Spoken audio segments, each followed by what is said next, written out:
Welcome back, everybody. My next guest is a journalist and an author, and his latest book is a biography entitled Mike Nichols, A Life. Please welcome to A Late Show, Mark Harris. Mark, thanks so much for being here. Thanks so much for having me. Now, Nichols is a monumental cultural figure of the last 60 years, and I actually got to meet him once. I was saying hello to Meryl Streep at the Kennedy Center, and she said, "Oh, Mike wants to meet you." And when I found out that he wanted to meet me, I couldn't hear anything he said to me. I wish there had been somebody who could transcribe what he said, because I kept on saying, "It's Mike Nichols. It's Mike Nichols. Remember what he's saying." How do you, for those not familiar with what an enormous figure he was, how do you answer the question, who is Mike Nichols? Well, I would say you take the guy who had a 50-year career as a movie director, making films that ranged from The Graduate and Who's Afraid of Virginia Woolf to Working Girl and Silkwood and the Birdcage, and then imagine that he had a parallel 50-year career as this groundbreaking stage director who was responsible for everything from The Odd Couple to Spamalot, and then consider that both of those careers were preceded by a really big deal career as a performing artist that kind of changed the nature of improv comedy. So you add that up and you have a really unique figure. Well, and really helped. He was one of the figures that helped define what improv comedy would be. As you know, as someone who worked with the early editions of the Second City, the Compass Players in the early Second City, along with Elaine May. I've got one of their early albums from their Broadway show, and explain to people how this changed comedy. I think that show, which was the culmination of a 6 or 7 or 8 year partnership between them and ran for almost a year on Broadway, was kind of the Hamilton of its moment. It was just the two of them on stage every night,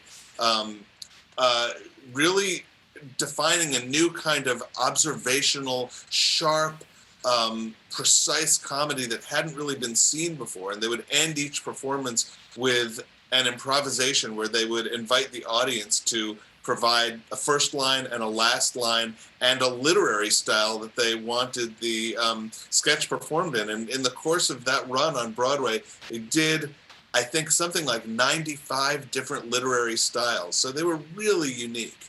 Well, I understand you knew Mike Nichols. How did you guys become friends? Well, I got to know him because my husband, Tony Kushner, wrote Angels in America. And around 2001, Mike and Tony started working together on the HBO miniseries version of it. So the first time I ever got to see Mike was at work on the set.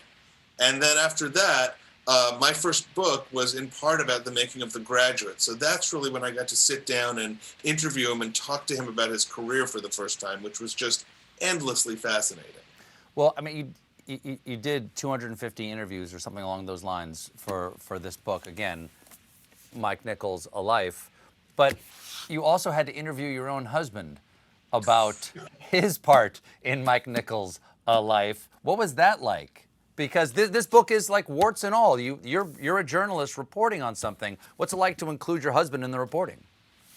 Well, I would say he was not actually the easiest person to nail down. If I hadn't had the advantage of being able to sort of lock him in the apartment, I'm not sure I would have necessarily gotten the interview. But once we sat down, it was great. It was a little strange interviewing my own husband about something that I had experienced, but you kind of fall into that journalistic rhythm and he becomes just one more person to get interesting information out of. Was there a subject for this who was most intimidating to talk to? Because Mike Nichols knew everybody.